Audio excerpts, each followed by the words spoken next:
All right, take a look at this room. It's an advertisement for a room. We have heated towel racks. We have VIP suites. We have in-house chef, gorgeous views. This is defined as the ultimate in the pampering experience. What this isn't is a fancy room in a spa or a hotel. This is a hospital room. All right, now I want you to mentally take a trip on a highway, the last time you were driving along the highway, and think about all the billboards that you saw advertising healthcare. We have plastic surgeons advertising how they're going to redo your face. We have obesity clinics ready to suck 100 pounds out of you.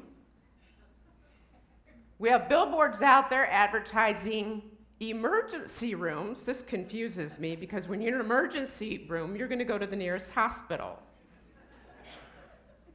Whatever. Okay. The one I like up here is don't live with the leaking. This is the capitalization of healthcare. It's what I'm going to talk to you about today. The capitalization of healthcare, specifically the overtreatment of older adults in healthcare and the harm that is created because of this. I've got you for about 12 minutes, and I want to tell you that this is very complicated, and I don't have enough time to go into it, but we have all the doctors and the hospitals afraid of getting sued. We have the kids with parents, and they don't want to see that they're dying and that they're aging. We have older adults that don't want to defy the doctor's orders. And then we have the financial jaws of the insurance industry permeating every facet of healthcare. So now I'm going to start my talk by telling you about my dad. My dad's 86 years old. He'd been living in Michigan.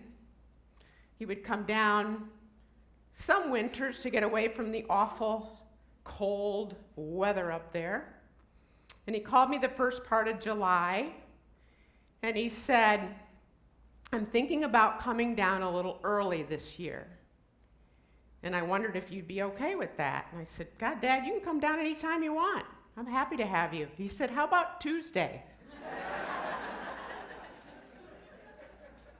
Well, I said, Dad, I got to remind you, it's 100 degrees here, it's humid, hot. You sure you want to do this? And he says, I'm advanced in age, and I want to be near somebody that can take care of me. You know what you're doing.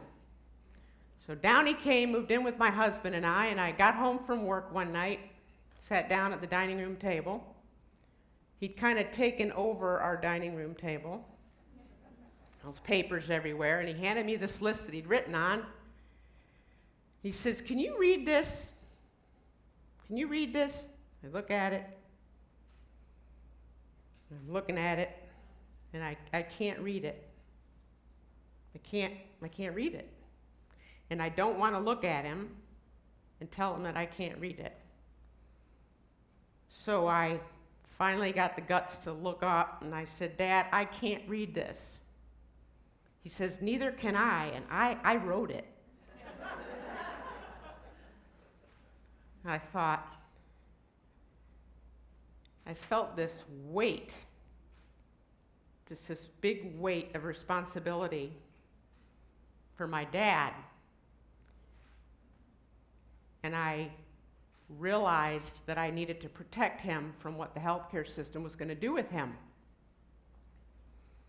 So this is what the healthcare system does with an older person. They're going to take my dad and they're going to listen to his labored breathing.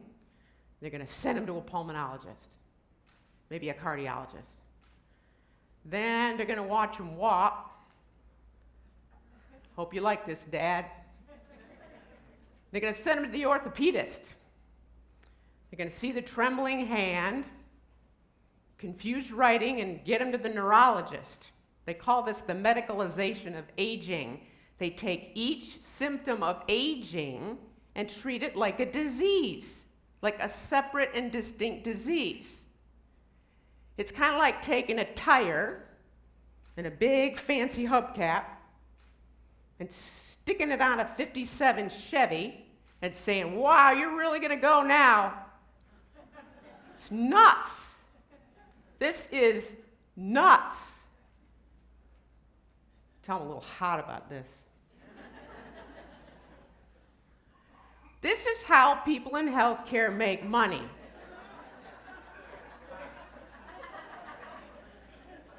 The more they do, the more money they make. Hospitals, doctors, x-ray companies, laboratories. The more they do, the more they treat, the more money is made. And on and on and on and on. Nobody is paid on a healthy outcome. Not paid to produce a healthy outcome. I'm a businesswoman. In business, you go on supply and demand.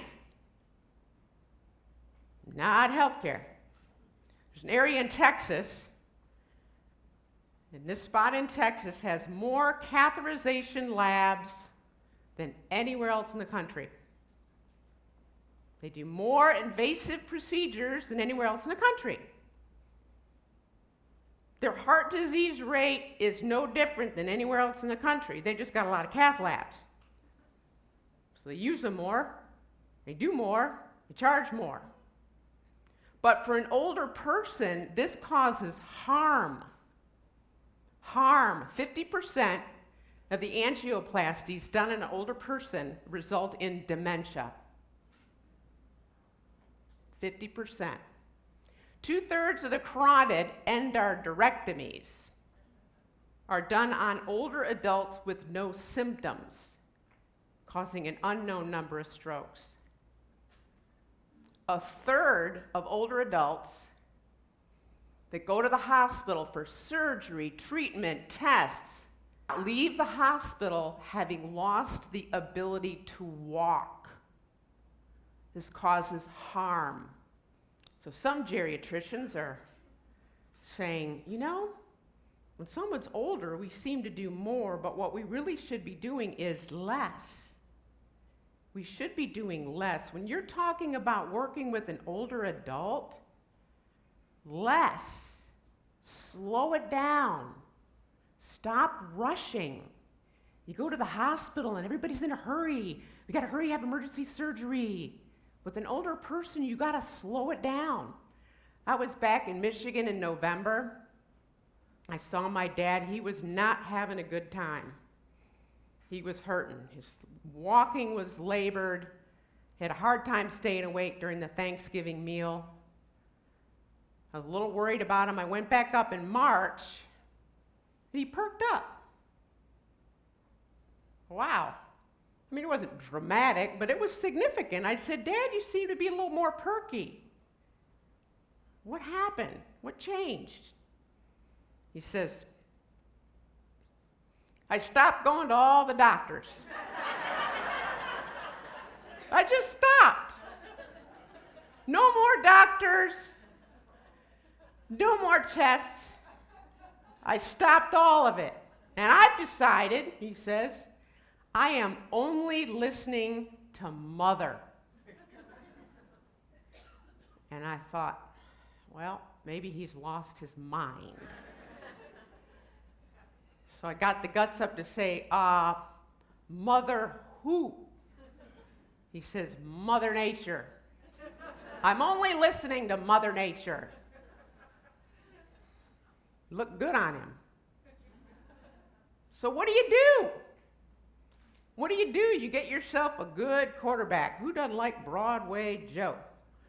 You get yourself a good quarterback. That's what you do. You get somebody that can look around, look at that playing field, and strategically make your decisions with you. You pick somebody that is not attached to any of the entities that stand to financially gain from you having this treatment. You get somebody that has the strength and the perseverance to slow things down and say, can we have a few minutes to think about this? And most importantly, you get somebody that is going to be driven by the older person's values and those alone. Their values.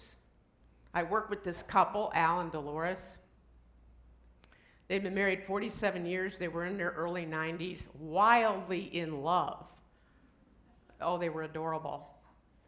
They loved to hold hands. That's really all they did. Sat there, held hands. One day, Al collapsed, living room floor. They shipped him off to the hospital.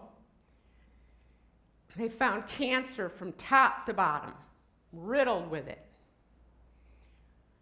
So I went in to see him, and on my way through, they were talking about getting ready for the surgery they were going to do on him. I said, surgery? On what? He said, we're going to shrink the tumor. We're going to shrink the tumor he's got in him for pain relief. Huh. He doesn't weigh that much. What are the chances that you survive the surgery? They said 50%. 50%. That's nuts. Anyway, I didn't say that, but I said, does Al know that? So I walked down to Al. I said, Al, the surgery you're having tomorrow? Yes. To shrink the tumor? Yes. Do you know that there's a 50% chance you're going to die as a result of this? No. No. Does that mean I won't see Dolores? I said, that's what that means. He declined the surgery, went back to see Dolores, and he died 2 weeks later holding her hand, driven by his values. Second thing you can do is there's a Choosing Wisely campaign. The Choosing Wisely, it's founded by the American Board of Internal Medicine Foundation, and it guides decision making. You say, what's the evidence behind what you're proposing for me? You know what they call the 80-year-old? Evidence-free. Evidence-free.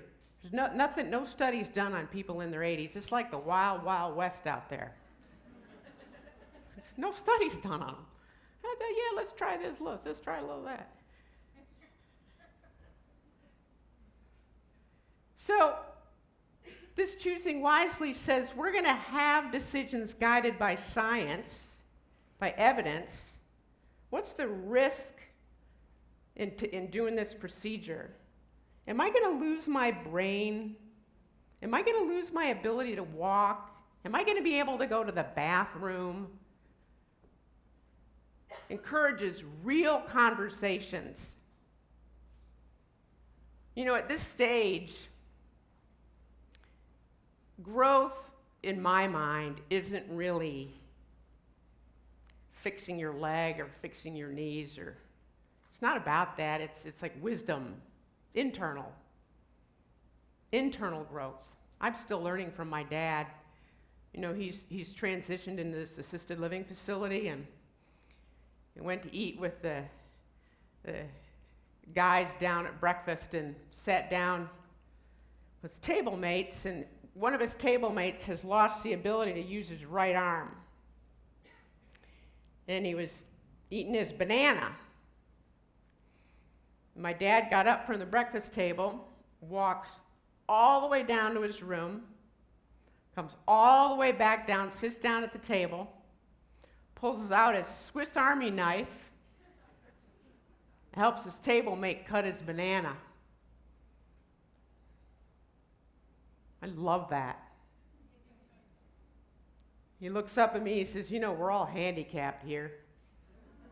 There's something wrong with all of us. And that taught me acceptance.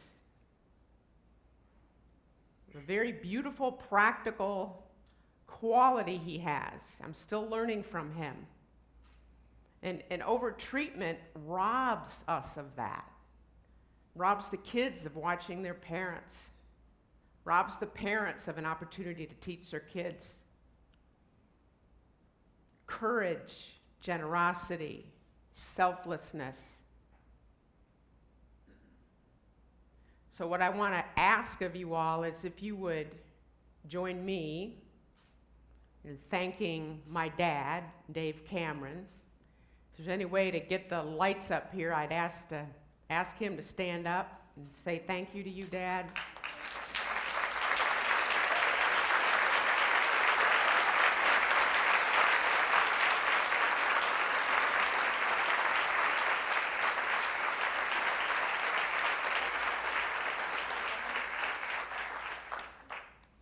Don't rob yourself of that. Don't rob yourself of that. Thank you very much for your attention. I appreciate it.